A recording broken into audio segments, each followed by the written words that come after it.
What a weekend in footy, Cage, let me tell you. Crows, let's start with them. 28-point winners over St Kilda. Yeah. The first half of footy. Would you go and watch another half of footy again? Well, no, it wasn't a classic. Oh, great that the Crows won, don't get me wrong. Wasn't a classic, but you had to admire the endeavour of Adelaide, the amount of pressure that they were able to put on St Kilda, and St Kilda couldn't handle it. And look, it was a great finish to the season, which has been disappointing, no question about that. They had high expectations at the start of the year. They didn't achieve their goals. And now, of course, with those senior players gone, what can we expect to see from the Crows in 2011? I like what I see. I like their juniors, but they've lost a lot of experience in that side. So next year, a very, very challenging year for the Crows. Port Adelaide. Yes, Cage, well, two different halves, wasn't it? You see them out by, well, Westhoff kicks a goal to start the third quarter. They're up by 59 Good points. night, Dick. Yeah, well, you'd say that, wouldn't you? Then all of a sudden, Richmond ignited. And it came down to a 3-point ball game at one stage. They got away with a 10-point win. Would Matty Promise have lost his job, Cage, on that had Richmond got up and won? Look, it certainly wouldn't help any side coming back from, 10 goals down. That probably wouldn't have helped. But as I said from day one, I don't think he'll be solely judged on win-loss. But had Richmond won that game, well, it wouldn't have been a good tick for Matty. Look, I loved the game. I thought it was an enthralling game of football. There was emotion. There was Benny Cousins. There was his family.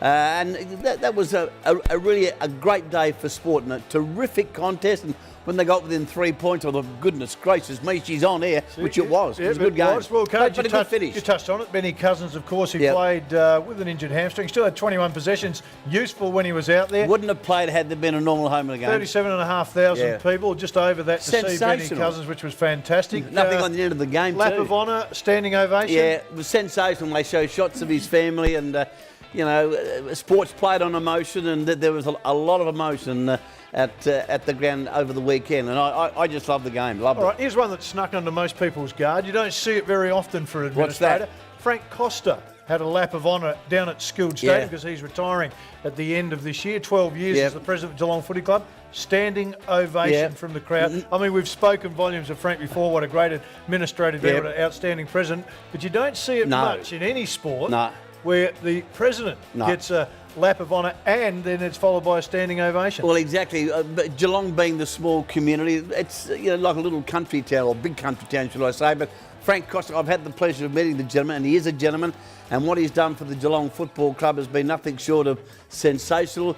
People wanted to smack and sack Bomber Thompson, but he saved his neck. And look, he's won him 2 premierships, and he is a terrific man, terrific family man, and greatly respected at Geelong. And I wasn't surprised, unique, but I wasn't surprised. I thought it was really special occasion. Of course, congratulations to all the Crows fans too that got down there on the weekend. Over 38,000. Well done to see off the 4 champs, and it was a spectacular finish. Of course, the Crows got the win, and then terrific. The 4 boys was absolutely fantastic. Very emotional. Terrific for those 4 guys, but well done to all the fans that got down there to see it too. Disappointed with the size of the crowd. I've got to be honest. I would have thought... It's a meaningless game though, Cage, from that point of view. So you've got to say the 38,000 that went over were there for the 4 boys and to support the Crows. I would have thought the happenings on the day with the boys being paraded after the game, I reckon it deserved 45,000. But having said that, it was a wonderful day. And tough one though, Cage, on an afternoon, right in the middle of all kids' sports, right?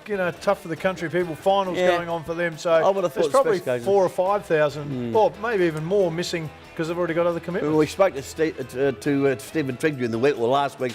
He made the point the ticket sales are good, so I'm a little disappointed, to be honest with you. But it was a great day, and I don't want to knock it. We should go. Matthew Knight's not surprised? Nah. I reckon it's been going since round 16. I think the snowball started when they lost to West Coast by 32 points. It turned into an avalanche, which finished on the weekend. Who gets the job, Coach? Well, Choco Williams, I would suggest. He's a premiership coach. He's a coach in waiting. He's been there, done it. He's coached at Essendon. I would think he's the ideal match, to be honest with you. But Matthew Knight, look, I feel sorry for him.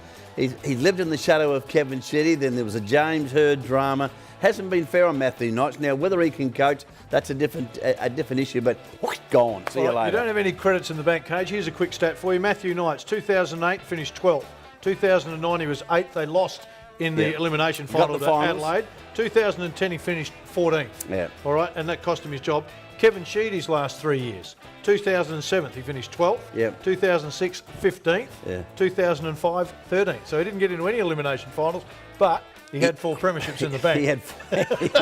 he had 4 big ticks alongside of his name, which gives you plenty of credits. Look, I feel sorry for Matty Knights, but it was always going to happen, no question. Unbelievable.